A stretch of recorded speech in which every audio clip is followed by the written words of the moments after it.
So weaving for this flaming swag along. You know, sometimes you have these ideas, you think they're brilliant, and then you realise, oh no, I just haven't got the time. So I am now this week going to get as much of this done as I possibly can.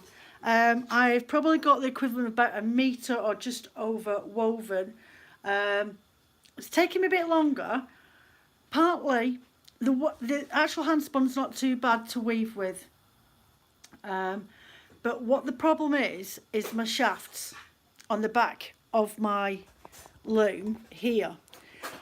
I've got these old, oh no, this my notes in the way, I'll move this out of the way. I have got these old original twines on here, on the back, and I have tightened them up, but I'm finding that they're not tight enough to lift up the actual warp. So last night I managed to get a good fair chunk done along here by actually lifting up and supporting the shafts as I'm going through. So I thought, right, if that's what I have to do to get this done, and the weaves actually end up a lot more compact, closer together, and a lot more neater as well, tidier in the pattern that I've been doing. So I'm just going to carry on weaving at the moment, wait to see if anybody turns up. You'll probably find that I'll repeat myself again if anyone does turn up from a live chat. If nobody does, I will weave for about 20 minutes like I did last time on my live chat, and then just save it to video for you to watch later on. So what was I going to do? Right, so I think I was on 1 and 4, so I'm just going to move my lamp out the way because I'll end up keep hitting it. Ooh. There we go, that'll do. It is freezing today. Oh, hello. Hello, whoever you are. I'm presuming Anne may be here, and maybe Sweet Pea Yarns. Maybe. So, say hi. Just going to get some bits of this done. Hold on a minute. Do you know what? I've got the fire blazing. I'm going to take my big jumper off because I've just come back from the post office. Just been out and fed the animals. And it's a really frosty wind out there. Really cold off that sea. I've got bedhead going on today. No matter what I do with it, I just can't get it sorted. So yeah, as I was just saying in my intro then, I'm having issues with the back here. My strings, no matter how much I tighten them, they're just not taking the weight of the shaft at the back. Hiya Hilly. So what I found last night when Phil was at work, I had to go and I got this much done by actually having to support the back frames because it's not dividing the warp up enough. So I'm going to have to really think about what I need to do. I might go and hunt out and see if I've got any garden twine. And literally, I think this is the piece that I'm having issues with. And these strands here are actually attached to the shafts themselves. So I think this is where my problem is with this. That's sat there now, and I've got both the shafts pulled up 1 and 4. But there's hardly any gap between the warp for me to be able to get my shuttle through. So if I lift that up, I have got such a bigger gap. I've got like nearly an inch fill gap in between those that it means I can carry on with my weaving. So it's taking me a little bit longer. I've figured out what I need to do. I've ended up with a lot tidier warping weave on this section here now after figuring out what the problem is. I just need to, once this is all off the loom, I will have to completely replace these, I think, with brand new strings for definite. I'm wondering whether a garden string might be the best thing. Yeah, it is. Oh crikey! I would say 1970s, 80s. So it was at least 30 years old. The loom. I thought by adjusting just these here, it would help with the tension, and it has helped a little bit, but not as much as I need. So I definitely think I either have to try and tighten up these ones that are holding the shafts or replace them altogether, because it is a hemp twine, and I think it's been plastic coated. So I'll have to think of something. I'm thinking that hemp garden twine might do the job because it's such a versatile fibre to use, and it's really, really strong, so it might work.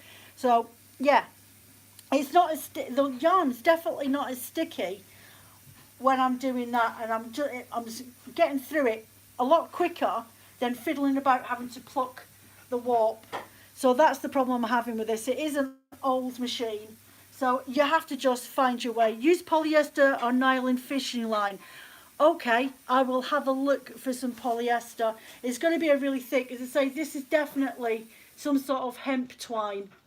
And it has been, what is it, 1, 2, 3, 4, 3 strands on that, and it's definitely got a plastic coating.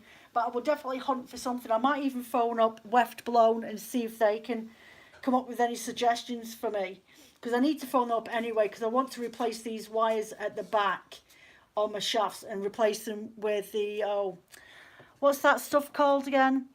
Not paracord, the actual cotton plastic shaft strands for the reeds at the back of my loom. The words will come to me, because as soon as I go on the website I'm like, that's it, that's the name. So yeah, that's what I want to do as well, is replace all 4 shafts and these wires at the back, because it definitely restricts me when it comes to using hand spun wool.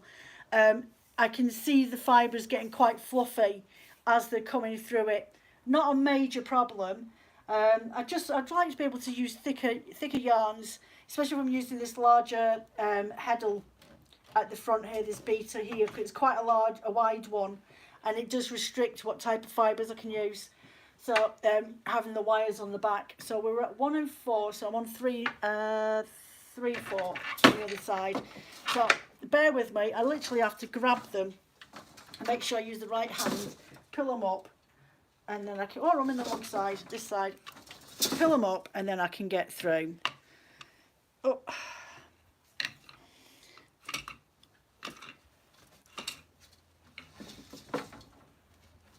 So has anybody else got any further on their weave along projects for the clothing, or are you about the same as me?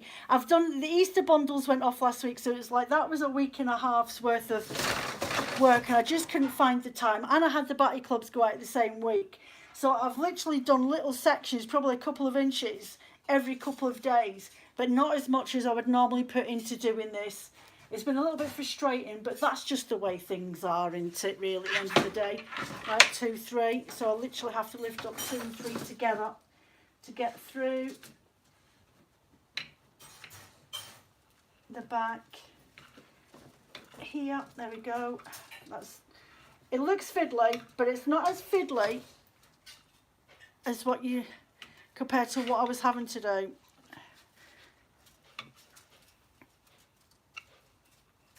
Oh dear, no.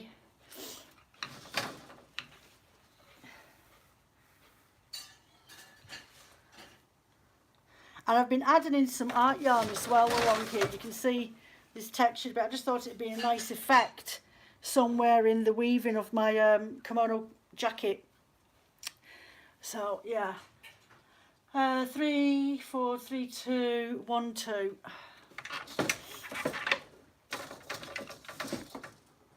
Lift that up.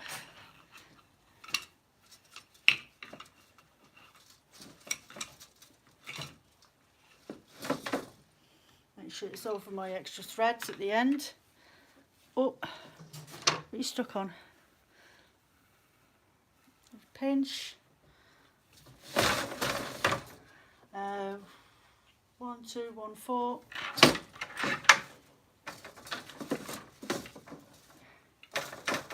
This one's awkward because it's 2 bars across from each other and I've got little hands. Oh, crikey. It is so cold here today. And there's definitely a weather front coming in off the sea from Scotland. And we've got yellow weather warning for strong winds during the night, nearly 60-mile-an-hour winds. And I've got my solar panels up last week. So it will be a test to see how well they fare up, especially with us being so close to the water. 1, 4, and then it's 3, 4.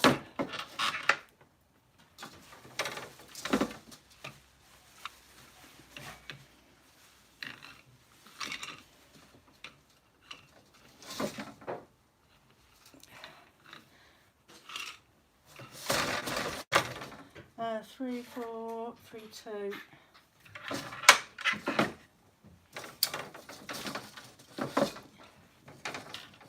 Oh.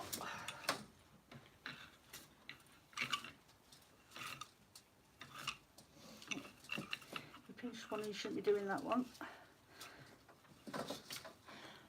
There we go.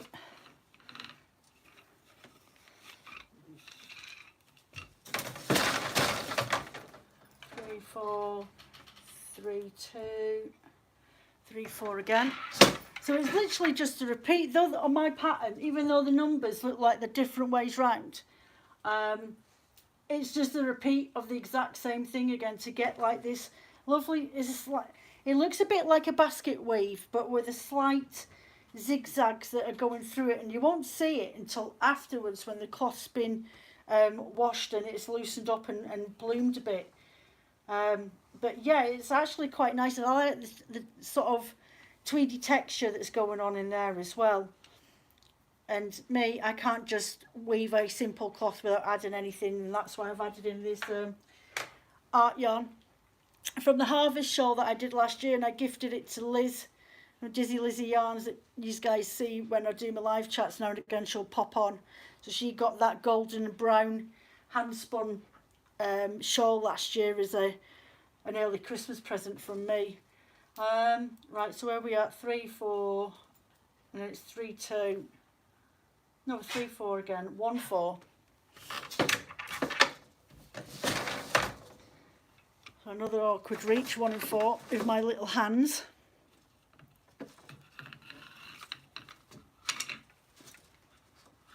No, it definitely goes through a lot quicker. It's a bit fiddly, but in comparison to the missed wefts I was getting, I'm not missing any now, so it's just one of those things you have to do.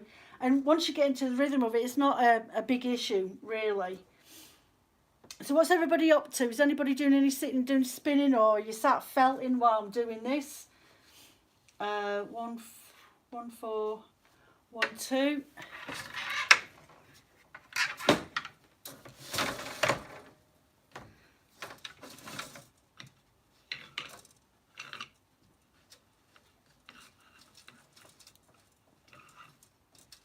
Trying to keep an eye out on the speech and if anything comes up on the chat, because unless I'm looking, I always miss them. Right, and that one there, and that over that.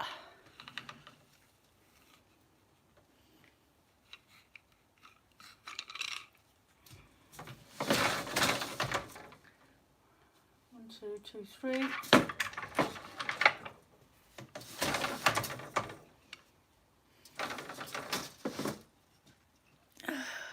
Where are we at?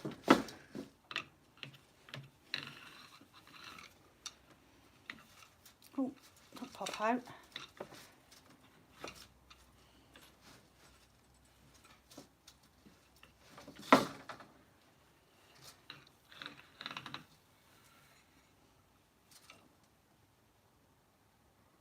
Hold on, there we go.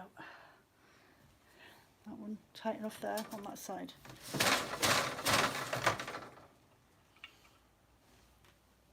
Oh, 1, 3, 2, 3, back to 3, 4 again. 2 poorly with Rona. Oh,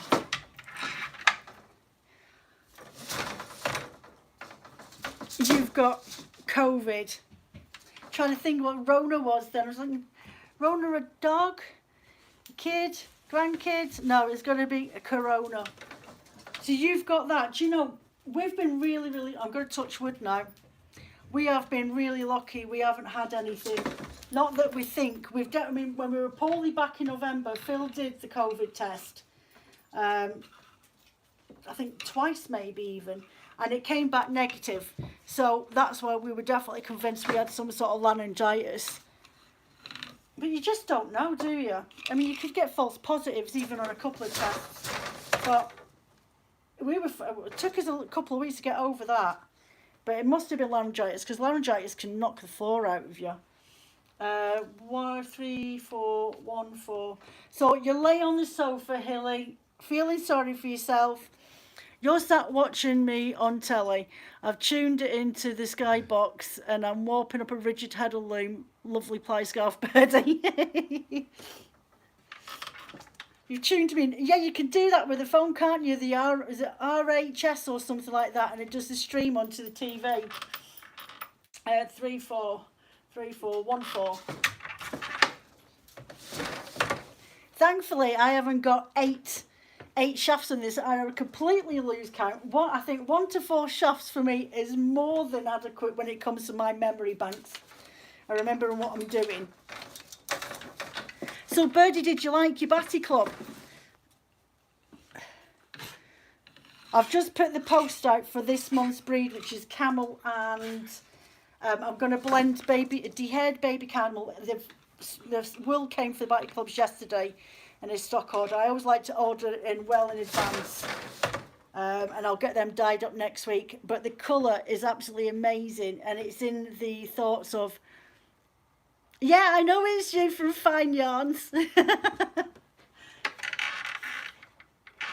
Yeah, it took me a little while to sort of, when I'm on live chat, some of you will notice that I don't always mention people's names, especially if they don't use their name as part of their account, and I might know them personally. Well, I say personally, customers over time, and I know who they are and I've got to know them.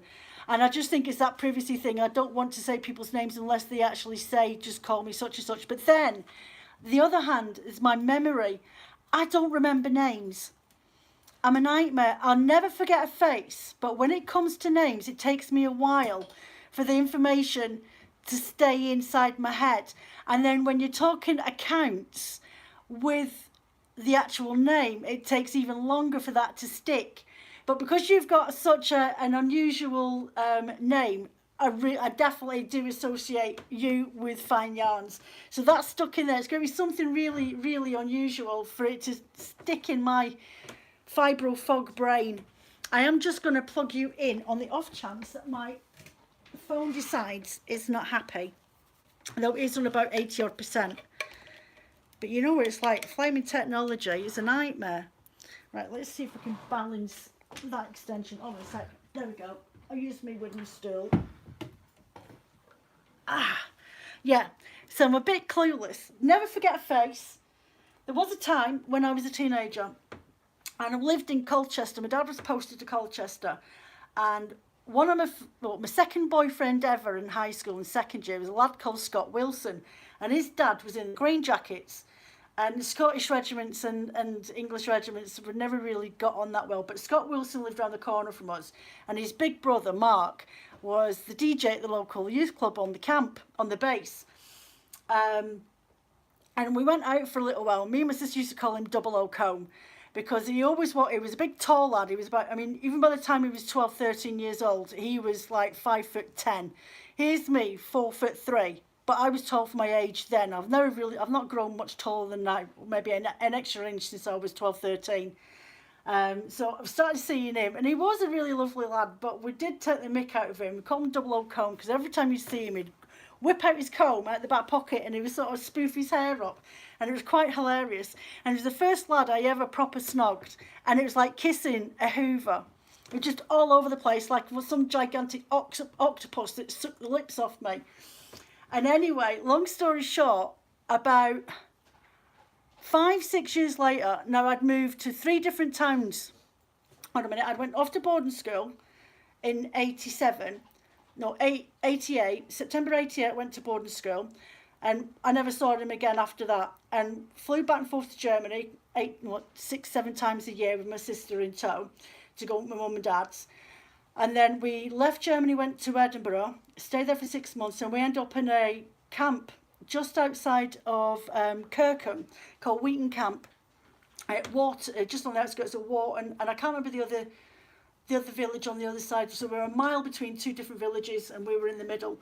And I used to work in the small town Kirkham at B&M Bargains, and I was walking down to work one day, and on one side of the road, this big gangly lad was walking up, same sort of hairstyle, and he was walking, you couldn't miss him for love or money, and he was walking up the road, and I looked over and staring at him, And at the same time, I was crossing over to get over to work anyway. So as I'm crossing over the road, I realised who he was, or thought I knew who he was. And he looked at me and say, I know who you are.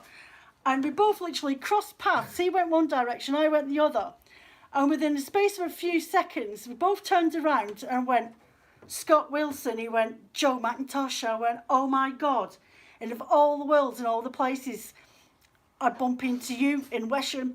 So yeah, it was unbelievable that we'd been apart, and we never went back out together or anything like that. But it was just like, oh my God, mental. And his mum originally came from Kirkham when she met his dad. So yeah, just bonkers how things like that happen. I don't think it's the first time that's happened to me, but as a teenager it was definitely the first time. So I was 17 and we went to see each other since we were like 12, 13 years old. It was in a completely different town, in a completely different area and location to where we were currently at. So yeah, it was a bit bonkers. Our goddaughter was stationed at Wharton. Now I'm manoeuvres in Cyprus. Yeah, it's Wheaton Camp. It's there's one village called Wharton, and then it's a mile away is Wheaton Camp. We were based there for, I think my dad got transferred to the Kingsland Scottish Borderers for about 18 months when we were there. And then my dad got out of the army after 22 years, and I met my children's dad, my ex-husband, there as well. I worked in the NAFI. So my first job leaving school at 16 was working in the NAFI, and then I got another job working in the NAFI on camp in the junior ranks NAFI when I was 18. Started off cleaning and then ended up working in the bar. So what were we on? Was that one? That was 1-4. So yeah, totally random. 1-4, 1-4, 1-4, 3-4. But things like that happen to me all the time.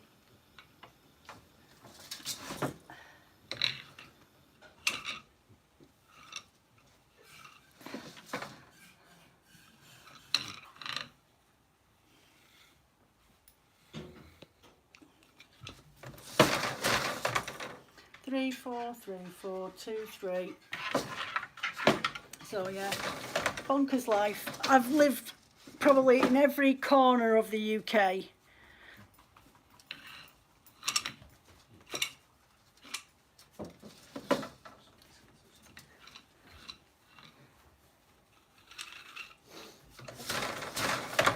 Uh, 3, 2, 3, 4. Nearly time for the roll on this. I will just wait until this bobbin's finished. I'll swap it over and then roll this on. Contraption.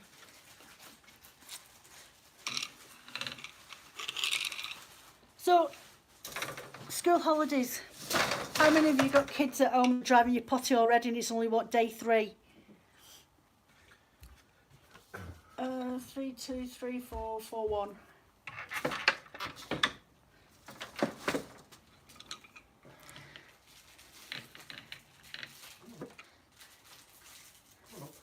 Where are we at? Come on. Pop up. I've got a bit of a sticky issue going on. I need to get that one out.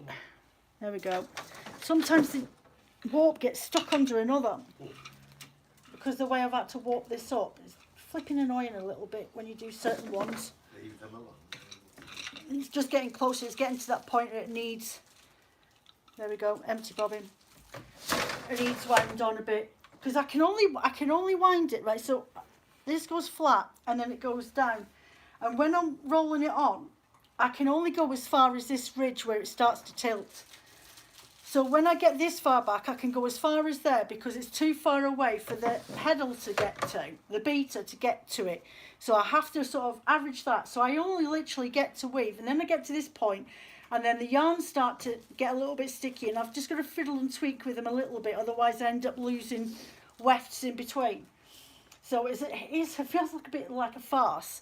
It's like loving an old lady. You've got to treat it kindly, otherwise she's not going to play. So yeah, so I think I can get a little bit further. Swap this over. I'm sure I did another. No, I didn't. I've got to wind on. Fill these up, and then I'll fill up the other side. So yeah, so I can only get so far, and I can only get so far up to the beater before I have to start fighting with the warp. It sort of makes me miss my rigid head loom a little bit. Not a lot, just a bit. I do like this more because I can do lots of patterns without having to just apply different loads of heddles and do it independently. But I find it warping this up for patterns a lot easier than I do a rigid heddle loom. So for time consuming, I think they're both about the same, but I don't find this as frustrating to work with. Though I do miss the fact that I haven't got a long width of weaving space, and that's my only bugbear. If I could afford a big large floor loom where I can have more weaving space on it, then I would in a heartbeat get one. The one with the treadles underneath, and use my feet. You never know, maybe one day I'll win the lottery if I did it. There we go. Oh, all the yellows are popping out on this one. And the sari silk that I blended in with it. So what are your plans for this weekend then? Anyone got any plans? Anyone off away for the weekend? I think Easter weekend's not till next week, is it?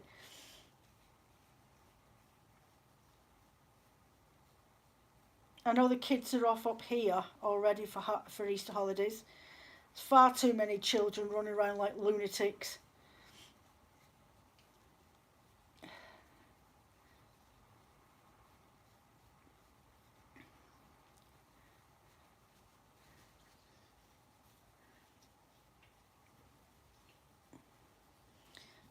Nearly got one done, and my little scissors are just there. Cool.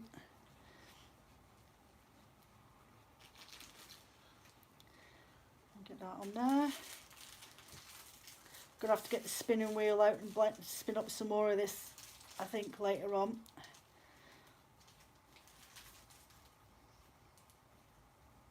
There you go, that's one done. No plans, just taking it easy. Well, if you've got COVID, the thought of you adventuring anywhere, spring into World Leeds Grammar School Sunday, yes, I've seen people posting about that. I've definitely got, me and Liz have definitely got our tables. Just going to get that sorted out sometime this week and get that paid. But yeah, we've got our tables for the pop-up wheel show. Where is it again? In Liverpool. The Thingamajiggy Gardens. Oh, do you know, my memory is an absolute nightmare today. Is it not sun? Yeah, oh, do you know, it will come to me in a bit. My memory's flaming useless. So yeah, we've got our table. It's booked. I just need to pay the money for it, which I have got. I meant to do it last week, but I'll get it done before the end of this week. It doesn't need to be paid until the end of the month anyway. So yeah, so we've got that. That's on the 20th of August. So that's partly why I've been doing a lot more dyed hand yarns, hand-dyed yarns, so that I've got something a little bit different on my table and not just my bats, because not everybody does spinning, do they? So even though I think I've sold one on the website at the moment, which is the Kingfisher, that went over to America. But I'm not too fussed if they don't all sell out, because hand-dyed yarns is not for everybody and it is expensive. But I like to dabble in it. It just gives me a bit of a change, you know what I mean? Instead of dyeing kilos and kilos of roving every week, and then all the little bits that I have to hand dye to go with it, all the mulberry silk and the tussa silk and the noil and the woolly neps and everything else. And it just, sometimes it's nice just to have a bit of a change, do something a little bit different, just to evoke my senses a little bit more. Still haven't got anywhere near that famous. When is it again? Is it a Saturday or Sunday? It's a Saturday, Saturday the 20th of August. No, why am my brain saying Winter Gardens? It's not the Winter Gardens at all. It is Port Sunlight. There we go. At the big hall, Port Sunlight, on the 20th of August. I'll let you know beforehand anyway, and I will find out how much the tickets are as well. I'll ask. It's one of the organisers is Graham Longhorn from Coastal Colours. I still think, I mean, it's only open from 10 till 4, and it is just for one day. But £70 for a stand for what, 6 hours is extortionate. It is a lot of money.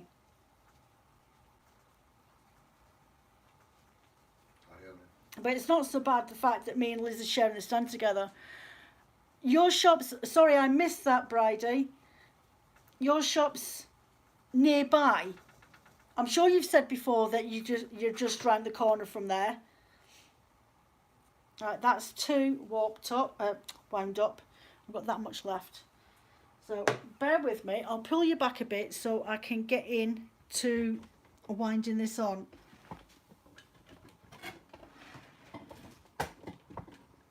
Oh.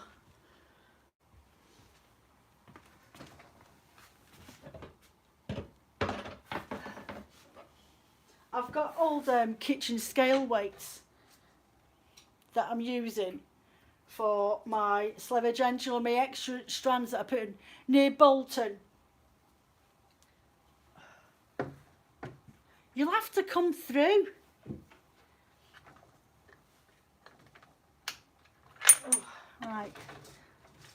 I need to take that off there, put that up the top and wind this on a bit.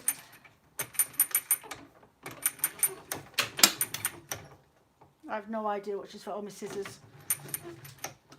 Right. So this is where I need to figure out. Right, a bit. I could probably go back one more notch.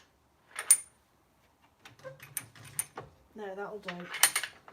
I've got to tighten that up anyway. Oh, there we go.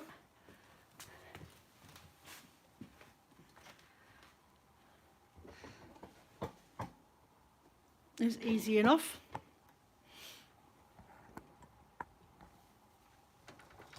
Right, so what side was I at? There's my strand sticking out there. So I just want to do 1, 2, 3, 4. Come out of there. Lift up my 3, 4. Thread my leftover yarn through here. A bit more, I think. And leave that dangling. And then go through with a new piece. Lift up 3 and 4 again.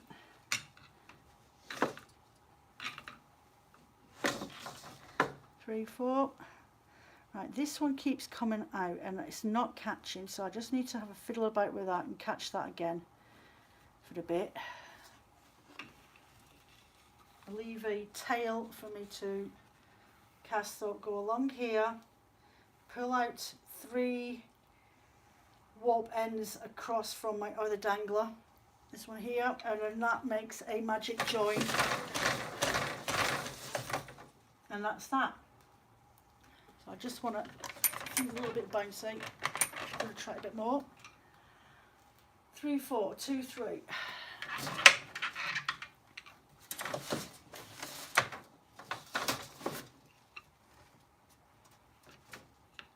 So you come on through that.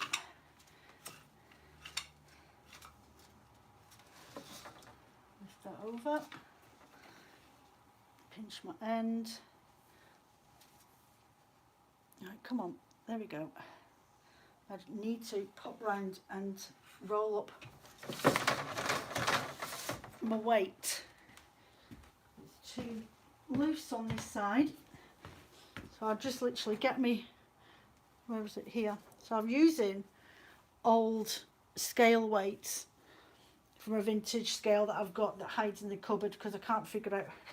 I'm flaming useless, I need digital scales. But I use these because they're a nice heavy weight and they give a nice tautness on this extra strand here to create a savage end. So I end up with it neater and it catches and it just keeps everything in line. So even if if you end up with a warp at the end and it's not caught on every row, then this will help strengthen the edging on my warp. Or on my weaving is the word I'm actually looking for. So where are we at? 3, 2, 3, 4 again. So I'm going back on myself with the same motion.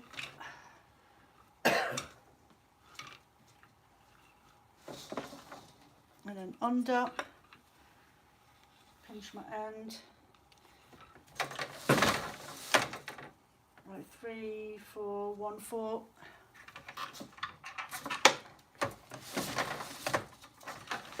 Oh, crikey. Oh.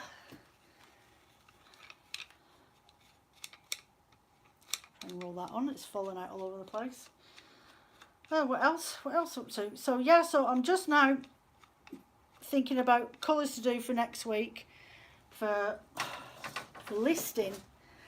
Do you know, you get to a point where you feel like you've run the course on your colour listings and you're just now starting to repeat everything that you've already done before. So I'm a little bit thinking about what I want to do next. And because I'm going to have to look for some images for a bit of inspiration.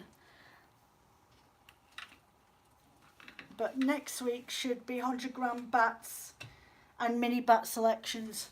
But I've actually got a couple left from the Easter bundles, some bits and pieces left over from that. So I'm just blending them up for mini sets at the moment. So I'll put them on the website later on this afternoon if I get up the stairs at some point. 1412.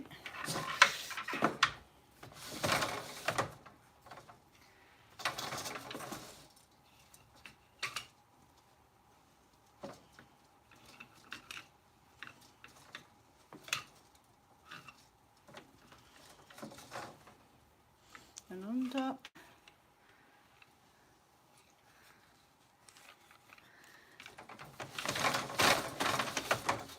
One, two, three, 2, 3.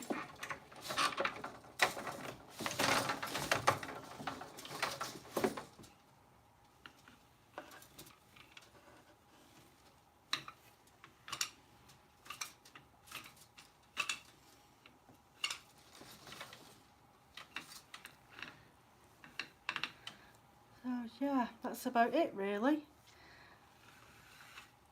Not much going on, just like weird bits and pieces to get sorted out. So it always feels like once I've done like Christmas Advents or something like that, because it's completely full on for a couple of weeks, or the Christmas Advents for a couple of months, it always feels like a big deflation afterwards. Like, oh, I've got nothing to do now. Was that 2, 3? So I'm on 3, 4 again.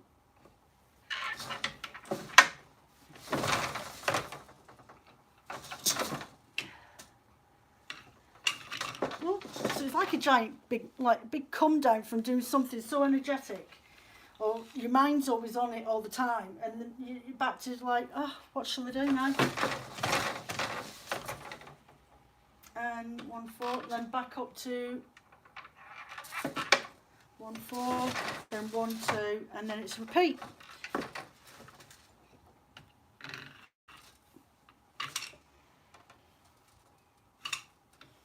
Oh, sticky yarn.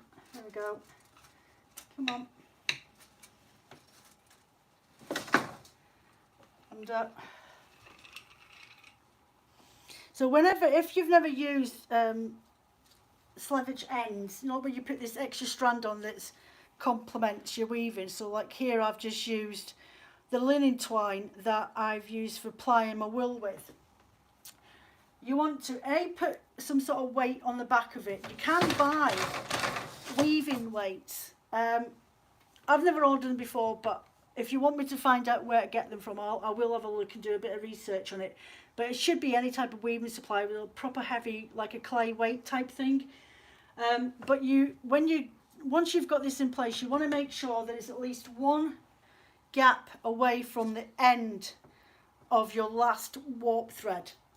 To keep it separate so you know exactly where it is, because you could be using hand spun. I'm just using the linen because I just thought it was easier to use this.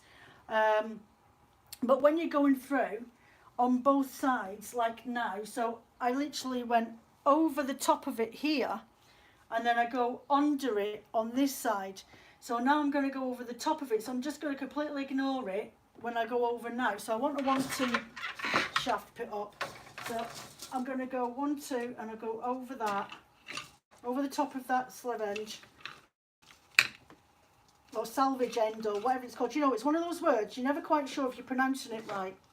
So once I've got that through there, I get the salvage end and I make sure that my shuttle goes underneath it. And make sure this is taut on this side, and that I just pinch it like you would do normally.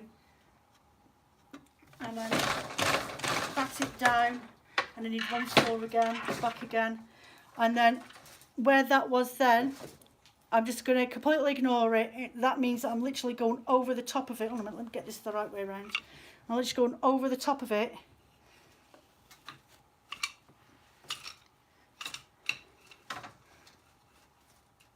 And through the other side. There we go. And under this side over here. It's simple enough to remember. It's not overtaxing. You don't have to like do it over one side and over the other side or anything like that. It's just simple enough. It's go through under this end, then as you're coming back over that end, so just forget about it. Then you come in under this side, and then just repeat all the time as you're coming through. It just helps give an even balance to the sides of your weaving. So what we are, see 41 minutes, and it seems to go on a bit laggy on the internet, which I think I'm actually using my data. So yeah, I think because I'm lagging, it's like I'm on. Look, go on. That my right. So I think what I'll do, because I'm starting to lag now, and I'm at 40 minutes. I'm going to pop off. I'm going to get some more of this done. I need to think about what I'm going to do for dinner and get some bits and pieces done. I will be putting some more listings up on the website probably later on this afternoon, if not this evening. Just some small sets and some 100-gram bats, so we're getting them on later on. And I'll be around on Saturday for my live chat as usual, about 12ish. If I'm not there by 12, I will be there at some point. I may have got distracted. I do have to pop out on Saturday morning and help out one of my neighbours. So I will be around on lunchtime on Saturday. Should be any later than 12:30. So if you want to come over and have a chat with me over there, I don't know what I'll be doing this weekend. I have no ideas. I think Phil's working. Are you working? I am working. Yep, Phil's working. So Joe's off gallivanting at help a neighbour out on the street, and then she'll be back for the chat. I might be out in the greenhouse. My seedlings are looking really well, but they're not quite ready for potting on yet. So you take care of yourselves, ladies, and I shall catch you at the weekend. If not, I will see you same time next week, next day, next Thursday, next Wednesday. See, brains fuddled. Take care of yourselves. Be good. If you can't be good, don't get caught.